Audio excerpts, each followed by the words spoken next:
पुणे, एक ऐसा शहर जो बहुत तेजी से बदल रहा है। ट्रैफिक जाम से निपटने के लिए नए नए फ्लाईओवर और मेट्रो लाइनें बन रही हैं। लेकिन इस चमक दमक वाली तरक्की की एक छिपी हुई कीमत भी है।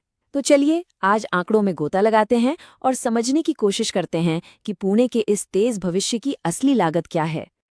अच्छा, तो कहानी शुरू होती है पुणे में हो रहे एक बहुत बड़े बदलाव से। और इसकी शुरुआत होती है एक बड़े वादे से। वादा है ट्रैफिक की भीड़ से छुटकारा और एक आसान सफर का। देखिए, ये सिर्फ कुछ सड़कें या ट्रैक नहीं है, ये तो शहर की धमनियों को बदलने की एक बहुत बड़ी योजना है। डबल डेकर फ्लाईओवर से लेकर नई मेट्रो लाइनों तक, इन सब का मकसद एक ही है, शहर के मेन रास्तों पर रोज रोज लगने वाले ट्रैफिक जैम को जड़ से खत्म करना। लेकिन पूरी कहानी समझने के लिए हमें हेडलाइन से थोड़ा आगे जाना होगा। प्रोजेक्ट की जो official environmental impact assessment report है, उसे देखना होगा। वही इस तरक्की की छिपी हुई कीमत को उजागर करती है। इसे कहते हैं रिया रिपोर्ट। अब आसान भाषा में समझे तो ये एक साइंटिफिक स्टडी है जो ये बताती है कि इस बड़े कंस्ट्रक्शन का हमारे पर्यावरण पर आखिर क्या असर पड़ेगा। और यही रिपोर्ट उन बड़े समझौतों को सामने लाती है जो इस नए इंफ्रास्ट्रक्चर को बनाने के लिए करने पड़ेंगे।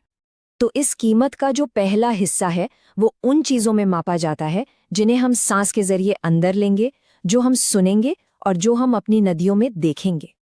एक खास ट्रैफिक नॉइज मॉडल का इस्तेमाल करके ये रिपोर्ट एक बहुत ही चिंताजनक तस्वीर दिखाती है।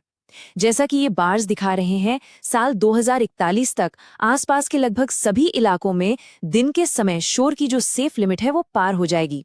और रात में तो शांति की सीमा लगभग हमेशा ही टूटेगी। इसका मतलब है लगातार शोर, जो लोगों की सेहत पर बुरा असर डाल सकता है।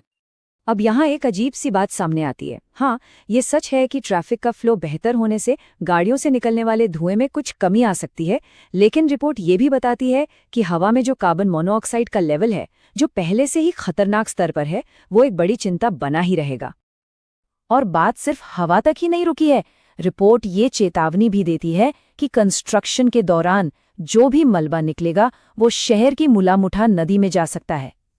इससे पानी कुछ समय के लिए गंदा हो जाएगा, जो कि नदी में रहने वाले जीव जंतुओं के लिए एक सीधा खतरा है। तो चलिए अब बात करते हैं उस कीमत की जो सबसे साफ साफ दिखाई देती है। पुणे के हरे भरे भेपड़ों पर इसका सीधा असर, मतलब हमारे पेड़ पौधों और पार्कों पर। 3177 ये उन पेड़ों की संख्या है जिन्हें इस प्रोजेक्ट के लिए या तो काटा जाएगा या फिर छांटा जाएगा। ये सिर्फ एक नंबर नहीं है, ये शहर की हरियाली का एक सीधा और परमानेंट नुकसान है। और मामला सिर्फ पेड़ों की गिनती का नहीं है, बल्कि उनकी वैल्यू का भी है। इस प्रोजेक्ट के रास्ते में चंदन जैसे कीमती पेड़ भी आ रहे हैं, जिन्हें आधिकारिक तौर पर असुरक्षित प्रजाति माना जाता है। इसका असर शहर के कुछ सबसे जाने माने ग्रीन स्पॉट्स पर सीधे सीधे पड़ेगा। पुणे यूनिवर्सिटी कैंपस से लेकर ARI हिल तक, इन सभी जरूरी इकोलॉजिकल जोन्स में जानवरों और पौधों की जिंदगी में रुकावट आएगी। तो सवाल उठता है कि इन सब गंभीर असर को देखते हुए इन्हें मैनेज करने का प्लान क्या है।